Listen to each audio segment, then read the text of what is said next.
Yeah, so we've got some awesome stuff to go over with you guys today. Incredible news, some clarification, and honestly, this is just the beginning. As we roll this out, we'll be putting together our knowledge base, our white paper, all that kind of stuff, just to kind of update everyone on some of these new big changes, additions. We are locked and loaded. I think the transaction will be pushed. If it hasn't been pushed already, it'll be pushed either during our broadcast or shortly thereafter. Deli is meticulously going through everything to make sure we are all set. But first, we'd like to bring in a couple of guests from ApeSwap. As you know, we recently partnered with ApeSwap for our liquidity. And I definitely want to give a huge shout out to both of these gentlemen for all of their help last week as our jungle farm had expired and it kind of caught us off guard. We were able to extend it, and they went out of their way to help us get that done in a very short period of time. And then as we went forward with that, we've been getting ready to launch our T-bills. And from what I understand, those are ready. Hey guys, thanks for having us. It's a pleasure to be here. Yeah, I didn't realize my mic was muted there. Classic. But yeah, no, we're super excited. We've been chatting for quite a while now, and it's been an absolute pleasure to be working with you guys and your team.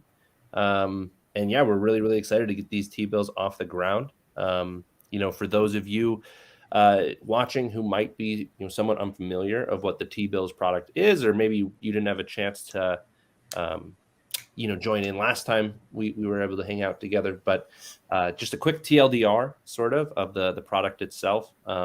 Essentially, this is going to be a way where Axion is going to be able to, through the use of their token and our smart contracts, sort of help build up their protocol-owned liquidity over time, which is going to help strengthen the price floor of the token. It's going to make for a better trading experience for anyone who's looking to buy or sell the token.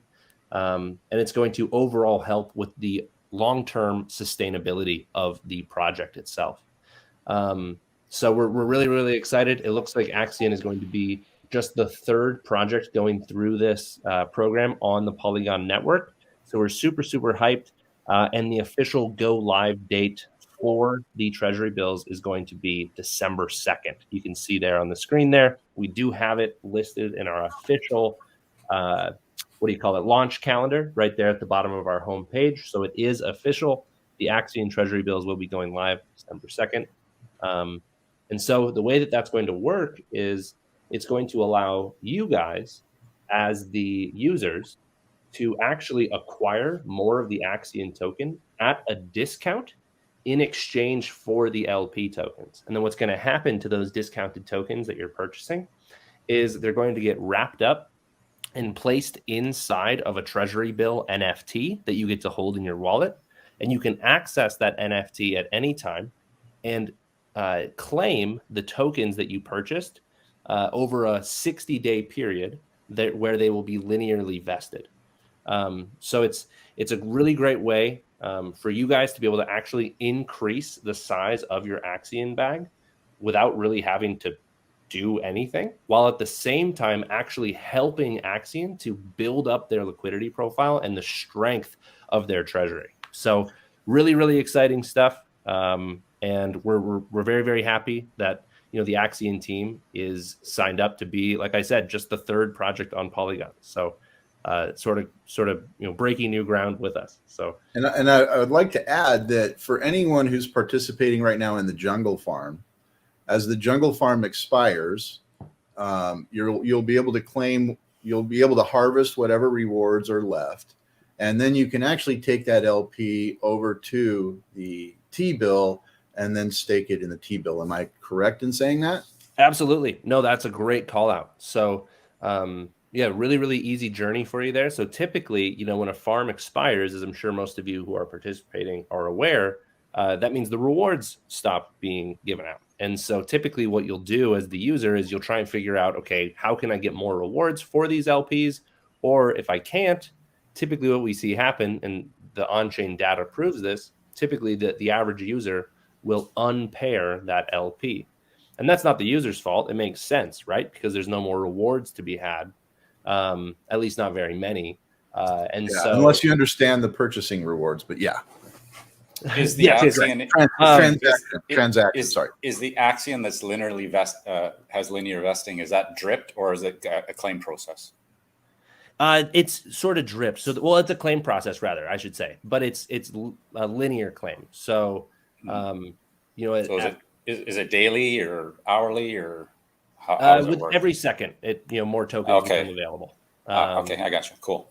Yeah. So what's really, really cool is one of the partners that we're partnered up with over on the BNB chain side of things is actually the DApp Radar team. So for those of you who are familiar with the DApp Radar protocol, they do have their own token called Radar. It's their governance token. And I myself got involved with their bill sale because when I was showing one of our partners the other day the treasury bill page, I noticed that I was actually able to get the Radar token at a 15% discount. So I was pretty excited about that. And I figure, if I throw $500 into this at a 15% discount, that's going to yield me $590 worth of Radar tokens. So I'm literally increasing the size of my position by $90 worth of tokens for free, essentially. And at the same time, I'm helping the Radar protocol build up their liquidity on our DEX. So it's basically a huge win-win.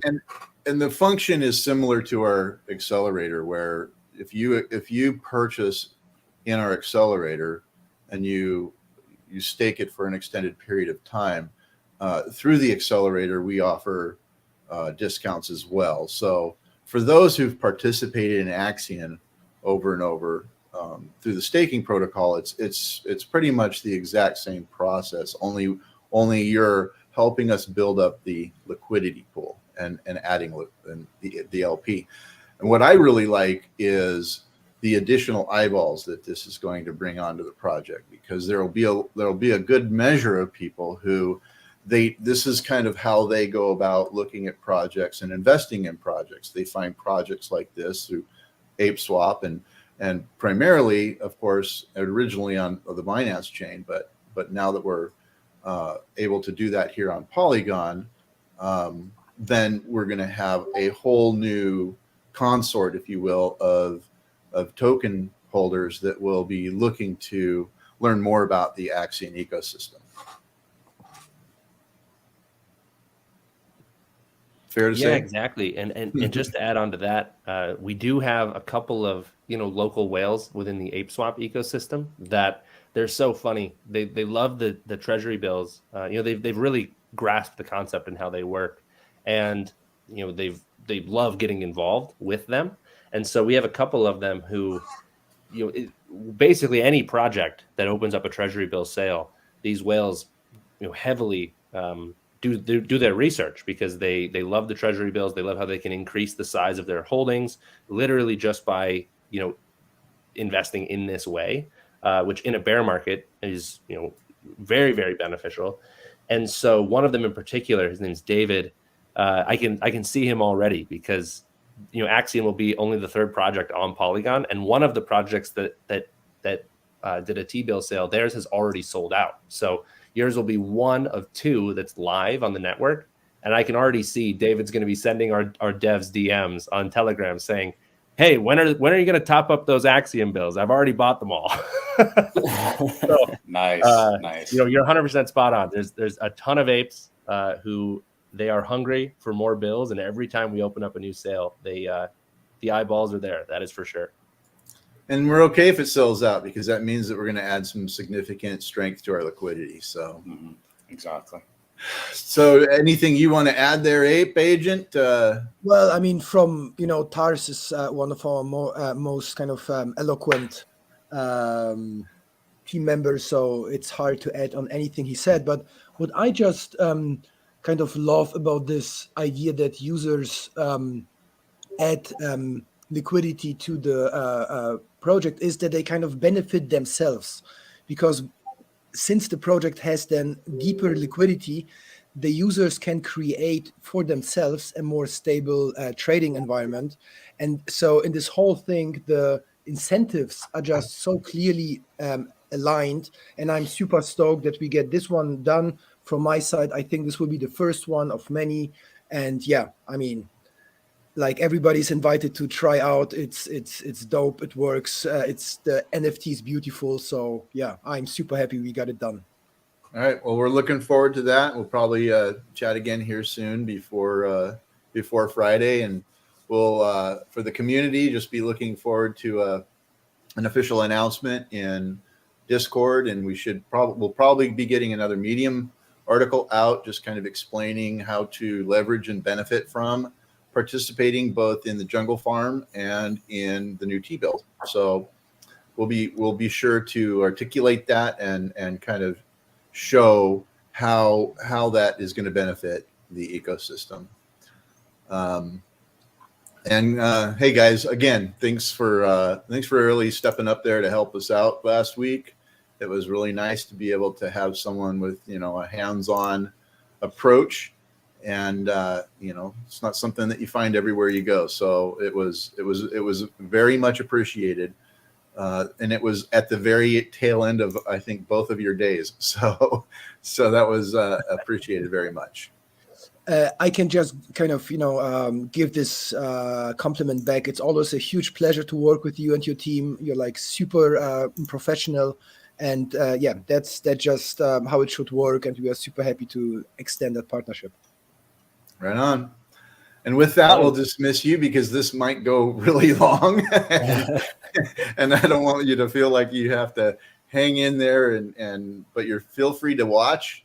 And I think Deadpool was able for a call actually soon, but yeah, I will stay as I think Deadpool was able to get the link over to you guys. So if you want to throw that up on Twitter, that would be awesome, and have everybody tune in.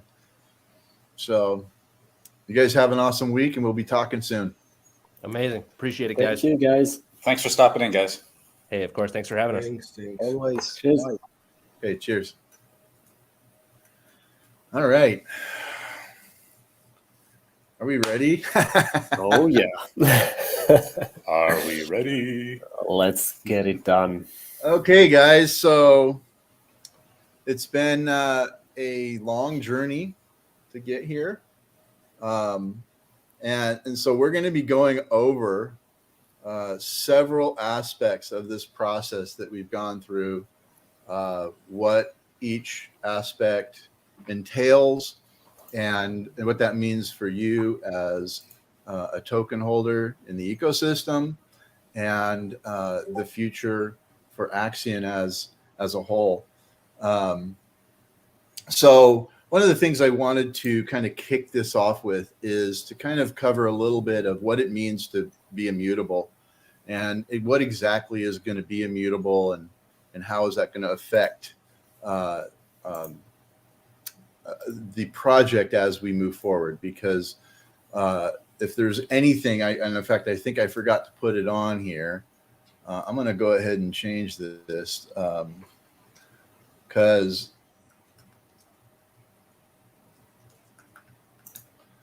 locked and loaded is what we're calling this campaign. Locked and loaded, not feature complete. We're locked and loaded. So the path to get here has been a very educational one. There are several ways that you can set your contracts to be non-upgradable. And so as we went through this process, we had to learn a great deal about the various contracts that run Axion, and there are quite a few. There's actually quite a few contracts that run the overall ecosystem and engage in that process. So so one of the first things we looked at is the ways that we could go immutable. And one of the original ways that we were looking to go immutable was to just simply change the admin to 0. And which some contracts have the luxury of doing. However, what we learned in this process is that for our contracts, because they all communicate with each other, they all interact with each other, that was not going to work because the core contract is a proxy contract. And so that left us scratching our heads for quite a bit. And then we looked at, let's back up a little bit, because the function of burning the keys, this is something that everybody hears all the time. And burning the keys in the literal sense was going to be a near impossible way for us to make the contracts upgradable. And the reason is the same admin keys that run the core contract also run the accelerator. They run the stake manager, the NFT deployer, the vesting engine, our new banker, which we'll be talking about, our new revenue manager, which we'll be talking about, and our asset manager. So if we were to take that very literal approach to setting the contracts as non-upgradable, then we would be tying our hands with all these other contracts. We would not be able to continue to grow in the way that we're looking to grow. Now that doesn't mean that you can't set your contracts to non-upgradable. We are actually going to do that. Is if it hasn't happened already, Deli's in the process right now of doing some last-minute checks, doing some last-minute reviews of all the data to make sure that there are 0 errors, that there's not going to be any problems, that the contracts can still communicate with each other, and the system as a whole can still continue to function. So that's when we looked at changing the admin to 0, which didn't work. And then renouncing ownership is very similar to burning the admin keys, which also wouldn't work, because if we were to renounce ownership, we would have to go through the entirety of every contract and almost from scratch rewrite those contracts so that they could continue to talk to each other. And so the fourth way we looked at is going back to changing admin. So changing admin, one of the typical ways of doing that is setting admin to 0. And that just makes it so you can never go in and upgrade it. But that doesn't work with a proxy. So we need to be able to change the admin to an owner that has no keys. And as an ecosystem now, for I don't know for how long, almost from the very beginning, Axion has been sending funds to the dead wallet. The dead wallet has no admin keys. And should the dead wallet ever be hacked, I think Axion would be the last one on the picking list. But so what we're doing is we're changing the admin to the dead wallet, which in essence is changing the admin to 0. So that will make it impossible. Once we push that transaction and we set the owner to that Ethereum address, no one, except for maybe Vitalik, if he actually still owns those keys, which everything tells us that that's not the case. So we are able to change the admin to any Ethereum address we want, but we needed to change that address to an address that had no keys. So once we upgrade the core contract to that wallet address is the only wallet address that will ever be able to upgrade the core contract, making it basically immutable. So, and we are going to be looking at doing the same with the accelerator. the same with the revenue manager, the banker. All of these things will be made immutable. We're starting today with the core contract. We are still running some core tests with the accelerator. The accelerator, we have pushed all of the final updates, if you will, to the accelerator. There might be a couple of tweaks that have to be done prior to setting that contract non-upgradable. But in doing this, we're gonna do this in stages and steps. But the core contract is going to be the first contract. The accelerator will be the next contract that's set to non-upgradable. The banker, the revenue manager, staking contract, all of these contracts eventually will be set as non-upgradable. But it wouldn't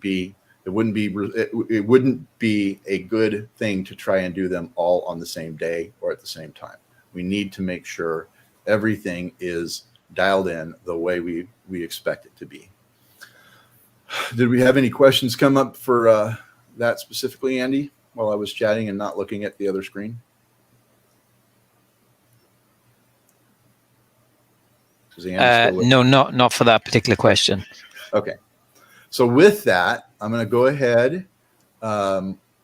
We already talked about what the new distribution is in the accelerator, but we're going to review that, and then we're going to bring in one last caveat that has not been announced yet when it comes to the accelerator. So with that, I'm going to go ahead and turn the next couple of slides over to McMarty. Yes, thank you, James. Yeah, guys, like James said before, locked and loaded, not feature complete. I hope you guys understand that. Very important thing. You guys saw these slides metal covered during our last live stream, but it's important we go over them once again to make sure we are all on the same page. So yes, currently the buyback ratio is at 65%, but the new distribution sets it at 60%, so we're losing 5% here. This is where we bring back BTC divs. They were at 0% before. You guys know we paused the BTC rewards before in order to start off the OTC pool, which we did successfully. So now, thank you for your patience, guys. BTC rewards are back. So the allocation is 10% here. The OTC pool was set to 20%. It did great, really. So we're cutting it down by 50%. So we set it to 10% this time. So we're still building the OTC pool because we think it's a very important component of our ecosystem that will highly benefit the Axion ecosystem and whatever we will do in the future. So we are not getting rid of the OTC pool. Treasury was set to 0% before. We are allocating 10% ratio to it to basically restore and establish the treasury, which wasn't the case before. It's all about sustainability. It's all about making sure we have a healthy ecosystem, healthy financial ecosystem, and this is where the treasury comes in. About the foundation, it was set to 15% before. Of course, we'll lower that to 10%. I hope you guys appreciate that. It's all about making sure we keep the lights on as well. So the next one, it's just an example of a 2K buy in the accelerator. So if we put 2K in the accelerator, 1,200, which is around 66 million Axion, are just burned and removed from circulation. So this is a very important part of what we do here. Is we want to burn as much Axion as possible, right? BTC rewards. So out of this 2K buy in the accelerator, 200 will be used to buy BTC, drop BTC, and it will get distributed to our stakers. So depending on how many shares you own, you will receive BTC divs rewards. Sorry, middle rewards. Accordingly, he's gonna punish me afterwards if I say divs too much. So yes, BTC rewards will get distributed to our current stakers depending on how many shares you own. Now about the OTC pool, so 200 worth 200 will go into the OTCs. So depending on market conditions, we'll either use it to burn Axion, like the buyback and burn thing we're doing, or just to add liquidity depending on market conditions. This is where we keep it flexible here, because depending on how the market is, how the liquidity is, we want to make sure we keep our ecosystem healthy. So this is where we have to make a decision here, and we'll keep you guys in the loop, whatever we decide. But we'll have Axion's best interest in mind for sure. Treasury funds, so 200 to the treasury funds we call it buyback and hold or build. This is because we'll either use it to add those to liquidity, launch incentives, develop partnerships, issue bonds, and more. So this is about building the Axion ecosystem to reach out to other project opportunities we may find. So it's about the future here. And the foundation, so 200 to the foundation, like I said before, to keep the lights on. All right. Thank you, McMarty. And we have a few more slides that we'll expand on that just a little bit more. We need a drum roll. We have so there's one caveat related to the accelerator that we haven't announced yet, but we felt it was kind of critical in ensuring that all of these aspects of the ecosystem are sustainable and that we can eventually reach a point where we could be net deflationary. So in order to do that, we had a lot of conversations around how we could do that. And ultimately, here's where we landed. And with that, I am going to turn it over to my cohort, the none other Dead Poet, for that. Hey, thanks, James. Appreciate that. Yeah, indeed. This was one of the discussions that we had, a couple of months back. And it was nice to also, together also join with us, a couple of our advisors as well. Big Bear was there during the call as well.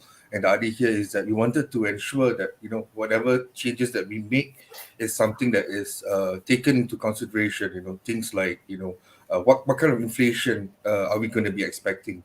What kind of, circulating supply are we going to be expecting with these new changes? So with these, what we are going to be introducing is actually a max min to the accelerator contract.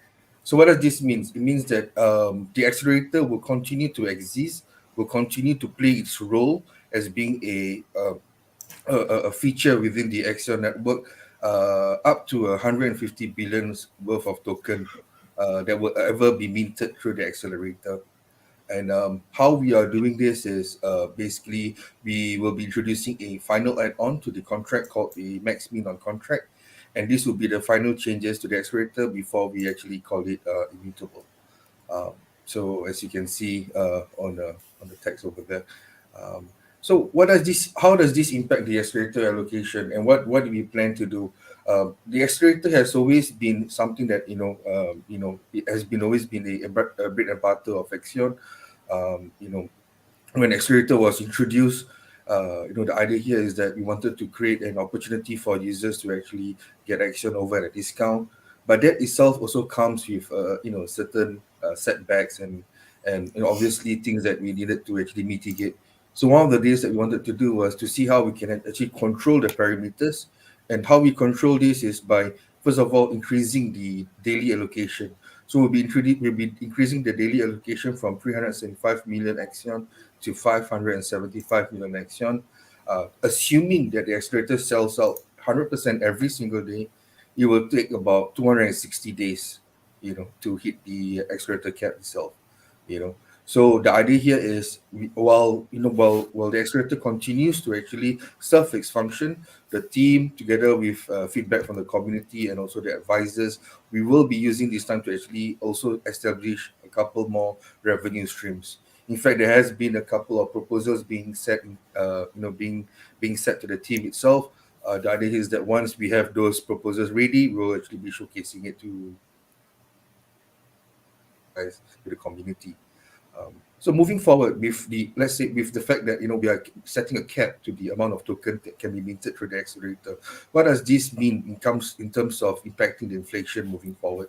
With this news change, it means that 8% interest that you guys are getting from stakers will be the only inflationary mechanism moving forward. So right now, for what we have done is we have actually controlled, further controlled the amount of Axion that actually will be available in the market, and the only determining factor that actually causes this inflation is this 8% interest.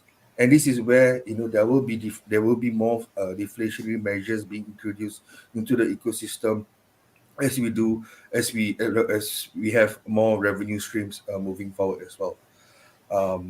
Just to add on as well, I guess some of the questions that users would be asking, with these 150 billion additional tokens, because the fact that we have a set hard cap of burn rate at about 60%, it actually means that 60% of the additional tokens will actually be added into the supply, and then the rest will actually be burned. So in all reality, it's not exactly 150 billion into the ecosystem itself. It's only 60 billion tokens that will be made available from the accelerator itself.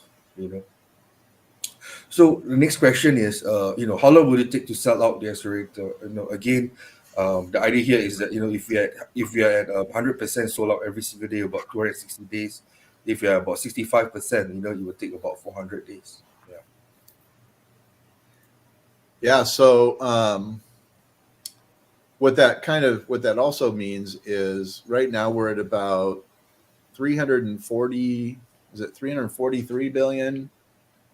If we look at the stats, so this is in essence going to put a soft cap on our supply around just a little over 400 billion, whereas before with the accelerator basically functioning in perpetuity forever and ever, ultimately that cap would be huge. In fact, one of the things that we looked at as we were seeking to curb inflation and achieve a max supply, if you will, we looked really heavily at hard coding the max supply in the core contract, which I'm waiting for Delhi to tell me if he's done yet. But in doing that, the numbers were very hard to accurately determine. And the last thing that we wanted to do is in 15 years from now, if we had already exceeded our max supply, that maybe somebody with a 15-year stake would not be able to unstake that stake. So by doing it this way, we ensure that all stakes that have been made and all interest that has been established through the accelerator and the staking contract as well will always be able to meet that expectation, and it will, like Dead Poet said, it will fall upon us to create additional revenue streams and additional mechanisms to where we could buy back and burn Axion, which will become one of our primary goals and roles, if you will. So with that, so if we sell 100% change. So someone's asking, so if we sell out the accelerator in 260 days, does that mean the end of BTC2? It doesn't, because as we will explain later with our revenue manager and our future revenue, we will always have a mechanism for rewards. And again, that will be developed out further as we move forward, but we will always be looking at ways to continue to provide those rewards for those who are staked. So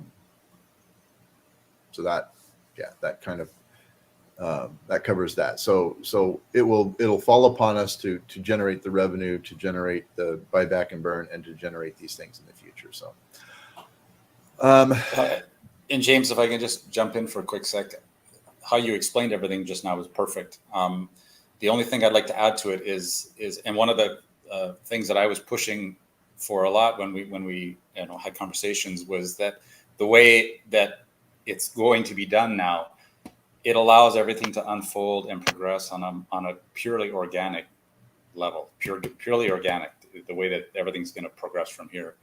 Whereas you were talking before about hard coding a supply cap into the contract, it did present possible future issues that we could run into with regards to people trying to unstake and the contract saying, well, we've already reached our max, sorry.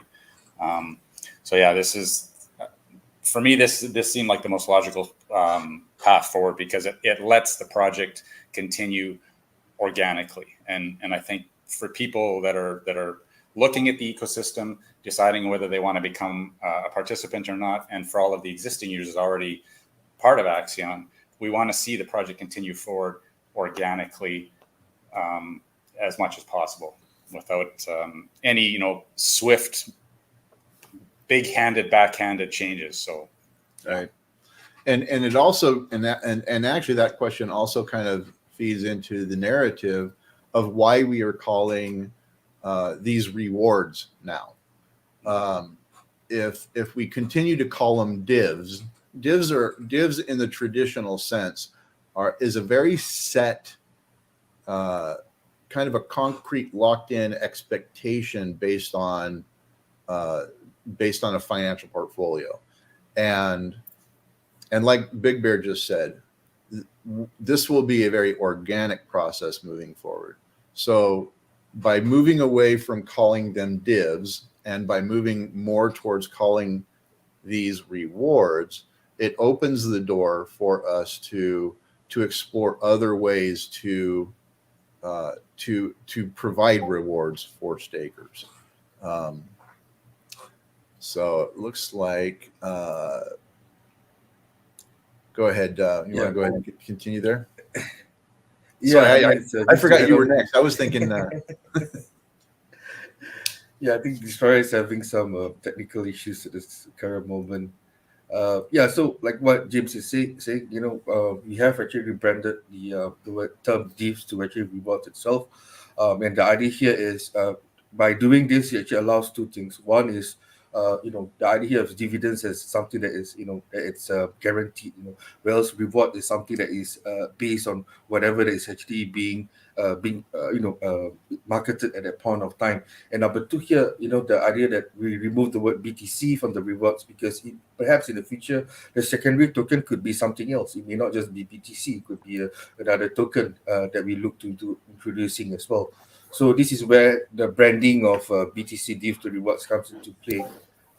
Just to add on, this is where 10% of the whole accelerator distribution will actually go to rewards itself. And the idea here is, as long as the accelerator continues, we will be giving out BTC as a form of reward. And the idea here is that once it reaches end of life, there will be new revenue streams that would actually also be giving out rewards, but this would be through another contract which is called the revenue deployer, which James will actually cover that right at the end of the slides as well. Do you mind moving on to the next slide, James? Yeah, we're there. Yeah. So the next one is about the OTC pool, or in terms of what we call liquidity pool itself. When we first introduced the OTC pool, the idea was that to create like an OTC platform where users can actually sell Axion off the market, and this will actually help to mitigate the sell pressure. By the same time, through for the past weeks and months, we realized that maybe at this current stage, it might not be the best of use of that fund itself. And this is where we are proposing, to be using those funds to purchase Axion off the open market directly, or even pair the USDC to our available Axion for liquidity purposes. So the idea here is that by increasing the liquidity pool, this also stabilizes the Axion pair as well, and cushion impact of all the trades that are being made as well. So yes, about the breakdown, distribution breakdown of the treasury. This is where we set it to 10% because it's all about what can we really make to be sure our ecosystem is sustainable. So for that, we have different routes. We can use, we can pair it with the OTC funds for liquidity, marketing campaigns, incentive programs, bonds, bond sales, etc. It's all about what are the routes we can find to make sure our ecosystem will still be here in 15 years and more, So ultimately, this would replenish our Axion reserve for future use. So this is a good example. This would add 15 billion Axion tokens to our treasury over the remaining life of the accelerator. This is big, 15 billion, guys. This shows you, like, if we get to that point, and we will, those funds will be used to make sure Axion is stable and ready to go for the years to come. Now about the next one, please, James. Yep. Now about the foundation, like I was saying before, 15% was allocated to the foundation.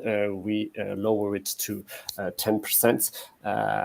It's all about also building confidence, guys, to attract more users and to also show to you guys our current investors, you guys that have been here from the beginning and asking questions and making sure we are on track, we keep delivering, guys. It's important we show you that we care, and of course lowering that allocation down, I think, is also it showcases that we care, and it's not all about the money. It's about making sure this ecosystem thrives, So yes, we took that route. We are proud of it. We want you guys to know and understand that we are here for the long term.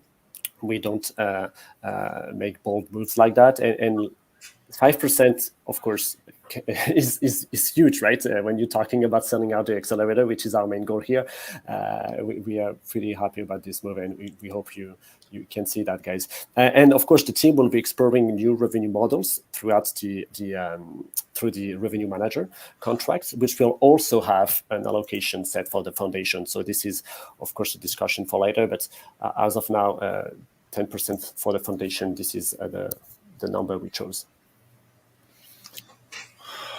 Thank you, everybody, for kind of helping us get up to that point. I had a thought, and then I'm looking over here, listening to something Deli saying, and I kind of got distracted. I apologize. But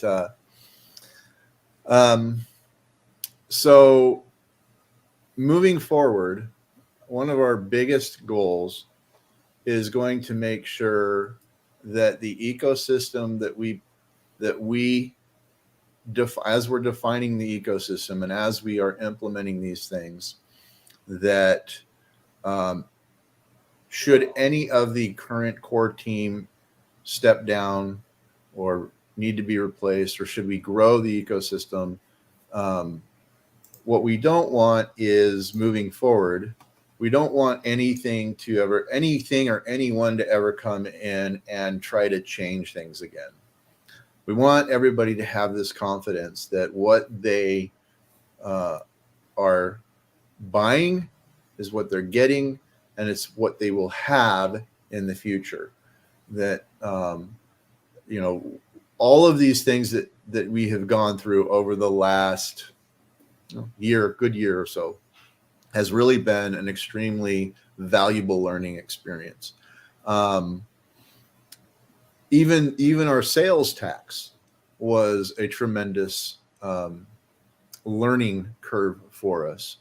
There were a lot of great reasons why we wanted to have that in place, and we even continued to look at bringing that back through this process.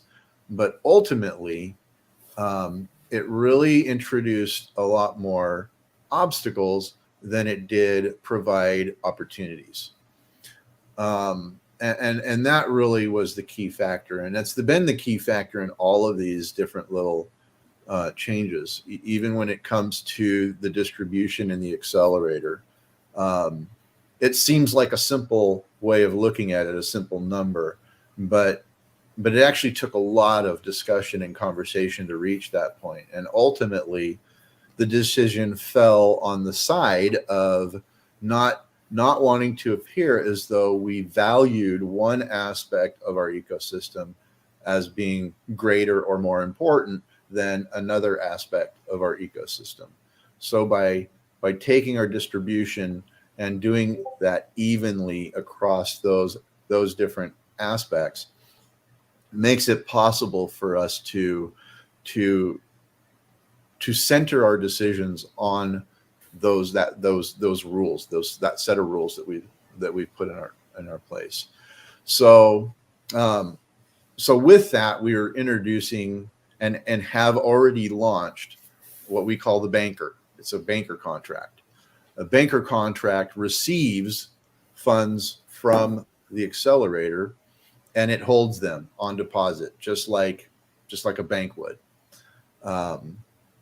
And once we are confident that it's working the way we expect and intend it too will become an immutable aspect of the ecosystem.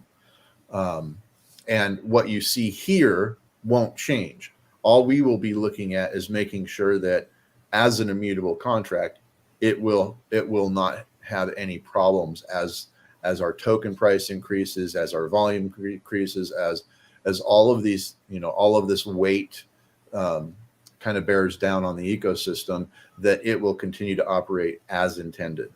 So with our current distribution, we have the 60% buyback and burn, 10% go to the rewards, and then 30% goes to the banker contract.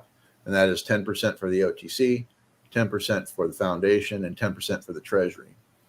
So those funds sit there, and those funds used to go to just directly to the treasury, and it was up to the core team to decide how to use those funds.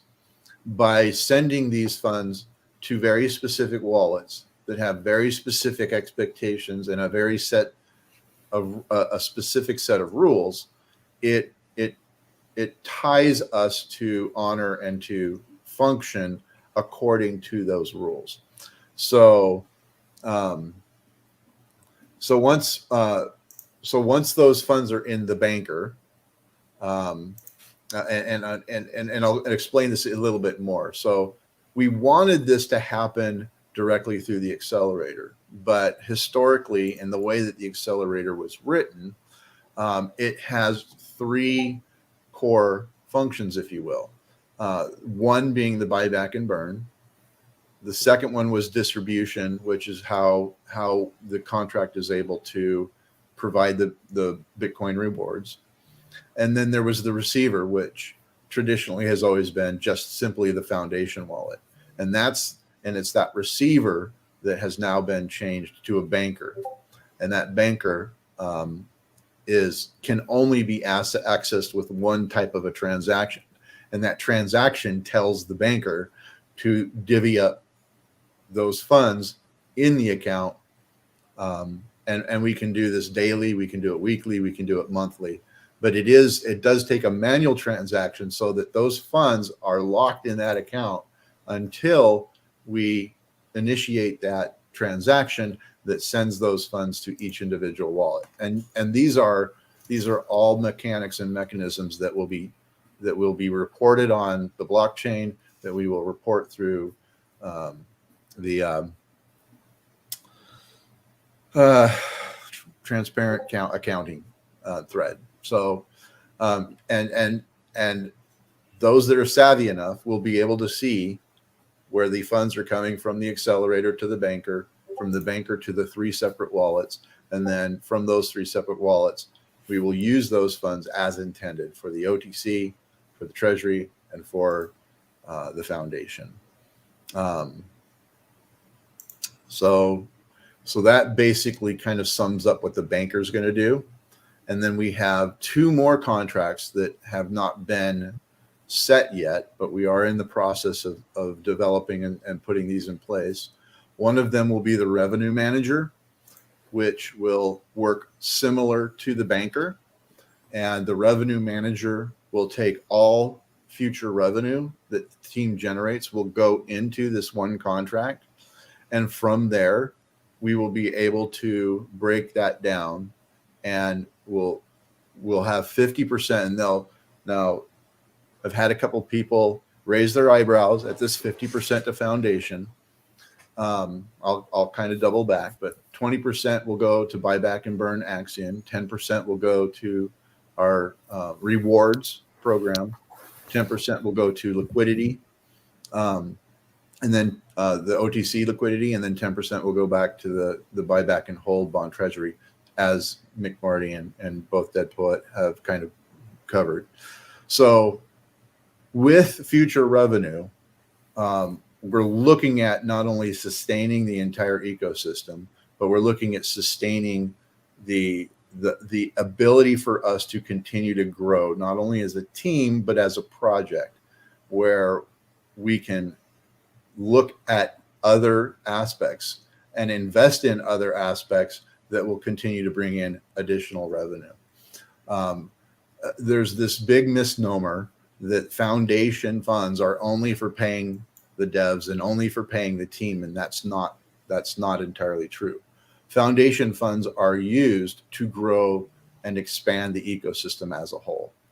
And so while there'll be a set portion of those revenues that will be intended for very specific use cases, and they will always be required to engage in those use cases. So we will always be able to contribute to liquidity. We will always be able to provide a reward. We will always be able to build out the treasury and to build out partnerships and so forth. And this is where locked and loaded is so critical. And the idea that we are not feature complete. We never intend to be feature complete. As long as there are intelligent, capable members of our community who are always excited and willing to step up and to bring great ideas to the team and even participate on the team, the Axion ecosystem will continue to grow and develop moving forward. And that kind of leads us to the last aspect of this locked and loaded process, where we'll be looking at introducing what's called the asset manager. And the asset manager will be a very simple contract. It will allow us to take the Galaxy stakes to when we mint our stakes as Galaxy stake NFT. It'll allow us to move our NFTs between owned wallets. So we'll sign for the sender and the receiver. And as long as you can do that, then you can move those without any penalties, any costs, any fees, or anything like that. And that contract will also whitelist third-party providers should we, in the future, build a relationship with someone who is willing to allow us to use our stakes as an asset. So there's a lot more that we can talk about in the future, what that means. But for anybody that holds assets that are not liquidatable in the traditional and TradFi and traditional finance, there's always a way that you can leverage that asset to accomplish goals, start businesses, buy homes, whatever.